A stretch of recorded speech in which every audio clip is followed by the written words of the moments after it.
एक झालं धन, दुसरा लग्न, एखाद्याचं लग्नच होत नसलं आणि कर्मधर संयोगाने झालं लग्न, मग त्याला कळतं उजळले भाग्य आता. लग्न होणे काय हा भाग्याचा उदय आहे का? नाही महाराज. आपल्याला वाटतं एखादा बघा नवीनच लग्न झालेलं आहे, त्याला आपण विचारलं काय राम भाऊ कसा आहे, काय आनंदी आनंद सगळीकडे. त्यात 6 महिन्यात विचारा राम भाऊ कसा आहे, पहिला होता ना एकटा तेच बरा होता. अधिकार्य रिक्ता गाव ओवे ज्ञानेश्वर मध्ये होय तैसा उत्साह का रिनावरी विवाह हो विस्तारीला. काही लोक कर्ज काढून लग्न करतात महाराज. त्यामुळे का बायको येईल आपली काय सेवा करेल. वास्तविक असं होतं का तिचीच सेवा करायला लागते. तुम्ही पण लग्नाला मी पण लग्नाला, आपल्या दोघांना अनुभव सगळ्यांनाच आहे. विठ्ठला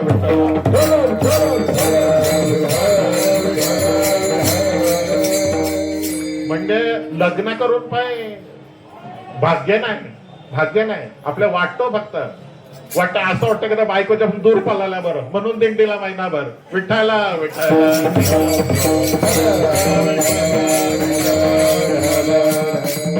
तिसरा एखाद्याला मूल होत नसला का त्याला मग ते काय करतात नाही ते गावामध्ये विशेष महाराज गाव असलं ना गाव का त्या बाई माणसं त्या बाईला सारख्या टोचलत असतात. हा आता त्याच्या पोरे काय पोराई पराक्रम केलेला असता. गावात पोलीस आला का पहिला ते तो सोम्या गोम्याचा कुठं मुलगा आहे हो येईल त्याच्या मुलाचे पराक्रम. पण ते सारख्या टोचण्याला होत असतात. काय लग्नाला 3 वर्ष झाले अजून मुलगा नाही. मी धुतुमला गेलो होतो लग्नाला. इथं काय धुतुमचे मंडळी आहे आमची आत्या येत होती, मला नाव नाही सांगत. आम्ही गेलो लग्नाहून 3 वर्ष झाली होती महाराज. धुतुमला लग्न होतं. चला आत्या आपले तिच्याकडे जाऊ. ती चहा देवायच्या अगोदर पाणी. तुम्हाला पोरा किती? एक वचन बघा, एक नाही हा पोरा अनेक वचन. 3 वर्षात पोरा किती? तर बरं नाही अजून काय मुलगा नाही ना. ते आम्हाला काय तेवढा त्याचा पारमार्थिक माणसं ना होतील. आज नाही उद्या होतील. त्या काय लगेच व्हायला ते काय फॅक्टर आहे. असं गावामधला तुम्हाला म्हणतो. म्हणून महाराज मी 10 वर्ष मी शहरामध्ये राहतो. मला अतिशय उत्तम एकदम वाटतं शहरामध्ये. गावामध्ये नाही. गावामध्ये सांगतो तुम्हाला दुसऱ्याला कमी लेखून कसा आपला मोठेपणा वाढवायचा हे गुरुजी गावामध्ये चालतो प्रकार. हा एखाद्याची पोर पळून गेली ना त्याची गेली पोर पळून. अरे भाई तुला पण पोरे आहेत ना मग तुझ्या पळून गेल्यावर मग काय. गावामध्ये शहरामध्ये फरक आहे महाराज. पण तुम्ही पण कलंबोली कॉलनीमध्ये आता मला माहिती आहे अतिशय उत्तम. हा गावामध्ये मी महाराज सांगतो असं धोतर लावून कीर्तनाला महाराज निघालो ना चालला हप्ता भरायला. अरे मी 4 व्हीलर जा दुसरी 4-5 माणसं बरोबर घेणार. माझी 4 व्हीलर घेणार त्याच्यात पेट्रोल टाकणार. हा तिथं काही दिला तरी घेणार नाही निरपेक्ष महाराज. आणि तरी तुम्ही असे बोलता. आता बिल्डिंग मध्ये आहे ना मी धोतर घालून आलो लिफ्टने खाल्ले कोण नाही बघतात. हा म्हणजे कुठेतरी चांगल्या कार्यक्रमाला चाललाय. हा दृष्टी शहराचा ना हा गावातला दृष्टिकोन काय. ते चाललं बघलं. हा बघलं सफेद कपडा बघलं चाललंय. अरे काय विठ्ठला विठ्ठला.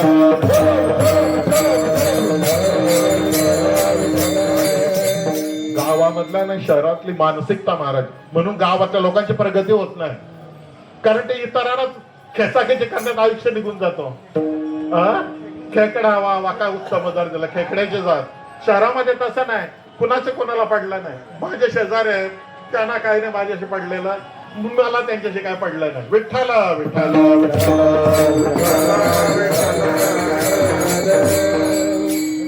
तिसऱ्यावर आपण होतो पुत्र. भागवतामध्ये उभे आहे महाराज.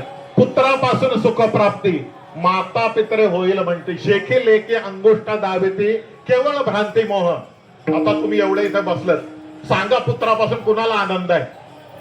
तुम्हाला आहे महाराज. तर तुमचा सात्विक मुलगा आहे तुमच्या बरोबर आहे. मला नाही. मला मुलाला बोललो ना हे बाबा चल आपण आता हरिपाठाला जाऊया. नाही नाही अभ्यास आहे मला. अभ्यास तर करत नाही काय. कीर्तनाला चल कीर्तनाला नाही नाही नाही ते मला झालं राहिलं ते. असं आहे पुत्रापासून सुखप्राप्ती अजिबात नाही. मग ते निश्चित ओवी टाकले की भागवतामध्ये पुत्रापासून सुखप्राप्ती एकूण मुलीपासून सुख होईल महाराज, पुत्रापासून नाही. विठ्ठला विठ्ठला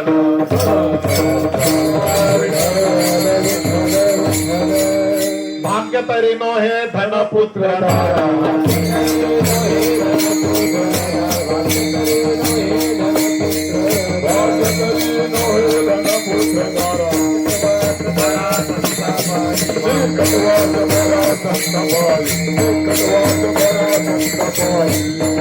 म्हणजे काय, हे 3 कारण सांगितलेलं. भाग्य तरी नव्हे धनपुत्र दारा, निकटवास बरा संतापाई. भाग्य हे नाही, भाग्य काय आहे, निकटवास बरा संतापाई. तुकाराम महाराजांच्या मते भाग्यवान कोण हे आता सांगतो कारण. तुकाराम महाराजांच्या मते 3 भाग्यवान आहेत. भाग्यवंत म्हणो जया,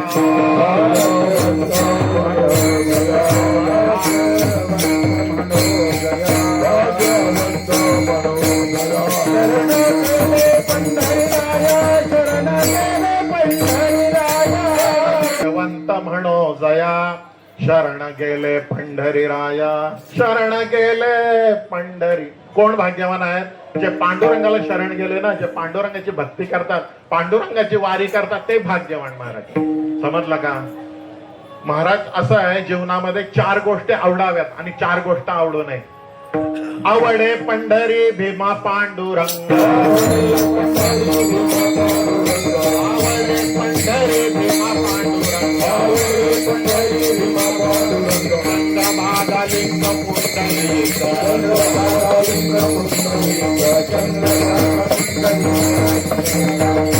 काय सांगितलं? काय गोष्टी आवडाव्यात महाराज? 4. आवडे पंढरी भीमा पांडुरंग, चंद्रभागा लिंग पुंडलिक. आता चंद्रभागा मला डोळ्यात दिसते येतो महाराज.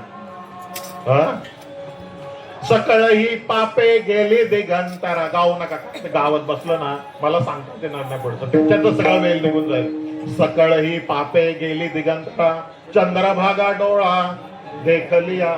तुमची सगळी पाप निरसन होतील, चंद्रभागा फक्त डोळ्याने पाहिली तर. सकळही संता एक वेळ भेटी, पुंडलिक दृष्टी देखलिया. सगळ्या संतांना एक वेळ भेटी होईल. कधी? फक्त पुंडलिकाला तुम्ही पाहिलं ना, दृष्टी देखलिया. आता आवडे पंढरी. पंढरी का आवडावी? उठा उठी अभिमान, जाया इसे स्थळ कोण, ते या पंढरीसी घडे खळा पाझर रोकडे. पंढरीसी नाही कोणा अभिमान. बघा हे फरक आहे. काही लोक म्हणतात पंढरीच्या लोक, पंढरीची लोक नाही अभिमान. पाया पडायच्या ना एकमेका. हे पंढरीचे लोक तर देवाच्या पाया पण पडायला जात नाही, आपणच पाया पडतो एकमेकाच्या आणि देवाच्या. पंढरीची लोक नाही अभिमान. ऐका पंढरीचे मैमान, राहुले तितके प्रमाण, तेथील तृण आणि पाषाण तेही देव जाणावे. एवढा पंढरीचा मैमान आहे महाराज. म्हणून पंढरी आवडावी, पुंडलिक आवडावा, चंद्रभागा आवडावी. आणखी काय आवडे पंढरी? पांडुरंग. सुखरूप ऐसा तुझा कोण सांगा,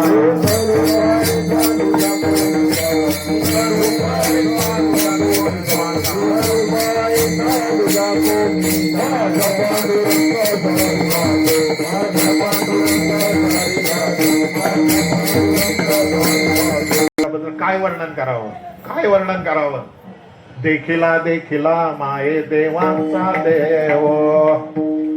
जे 10 अवतार सांगितलेत ना देवाचे, त्यातला 9वा अवतार बरोबर आहे ना? हा बौद्ध अवतार म्हणजे पांडुरंगाचा अवतार, जो पंढरीच्या पंढरपूरला विठेवर उभा आहे.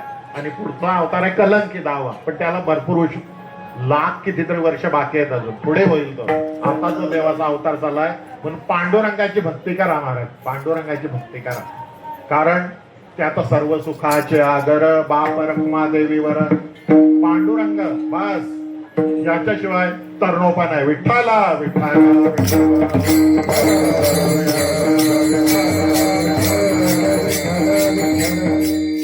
बरे 4 गोष्टी आवडाव्या. आवडे पंढरी भीमा पांडुरंग चंद्रभागा लिंग पुंडलिक. 4 गोष्टी आवडू नये महाराज. काय आवडू नये? ना आवडे जन धन माता पिता. आता बघा हे क्वेश्चन मार्क आहे. वारकरी संप्रदायाचं ज्ञान कसं आहे बघा.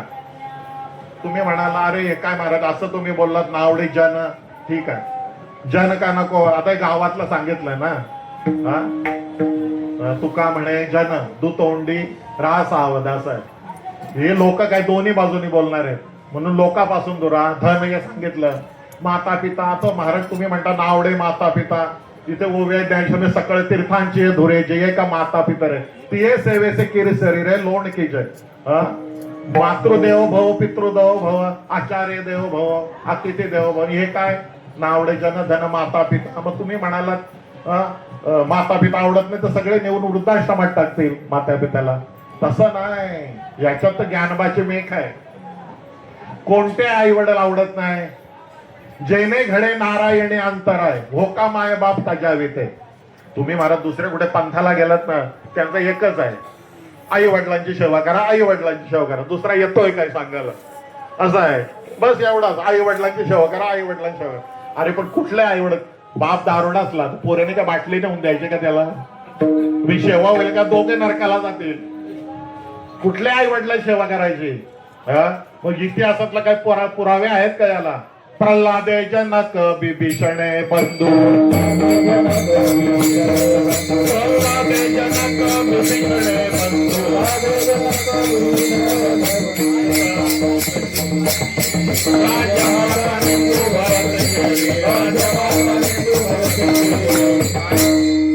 प्रल्हादे जनक. प्रल्हादाने कोणाचा? हिरण्यकश्यप बापाचा त्याग केला. बिभीषणे रावणाचा भावाचा त्याग केला. राज्य माता निंदू भारताने आईचा त्याग केला कैकेयीचा. कारण देवाला वनवासाला पाठवला ना रामाला. असे बंधू हे होणे नाही महाराज. असं आहे. विठ्ठल विठ्ठल.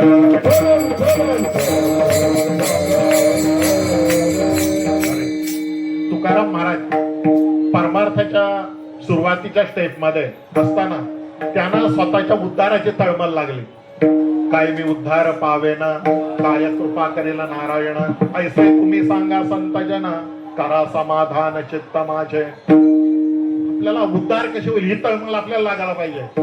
आपल्याला तळमळ लागतंय जागा कधी मिळेल, धर्मशाळा आल्यावर चांगली, जेवायला कधी मिळेल, बाजारात कधी जाऊ, साड्या कधी खरेदी करू, ही नाही तळमळ. आपला उद्धार कसा होईल ही तळमळ लागायला पाहिजे. मग तळमळ लागल्यानंतर ते एका दिवशी ओतूरला तुळशी वृंदावन झोपले तर तुकाराम महाराज. त्यांना स्वप्न पडलं. स्वप्नामध्ये बाबा जे चैतन्य यांनी देऊन अनुग्रह दिला. तर मला अभंग बघा, सत्यगुरुराय कृपा सगळा बघून घ्या, त्याच्यात आहे सगळं प्रमाण. मग अनुग्रह झाल्यानंतर चैतन्य संप्रदायाचा ते भामचंद्र डोंगरावर अनुष्ठानाला बसले. पांडुरंगाचं अनुष्ठान करायला लागले. अनुष्ठानानंतर पांडुरंगाने त्यांना प्रत्यक्ष भेट दिली. प्रत्यक्ष भेट दिल्यानंतर तुकाराम महाराज आनंदाने नाचायला लागले. महाराज आनंदाने नाचायला लागले. हे पुढे गेलो मी थोडे तुकारामांच्या जीवनातले एक प्रसंग सांगतो. तुकाराम महाराज म्हणजे वारकरी संप्रदायातील वैराग्याचं मूर्तिमंत उदाहरण. समजलं का? ते काही दृष्टांत तुम्हाला माहित नसतील. सांगतो का? धन्य तुकोबा समर्थ, धन्य तुकोबा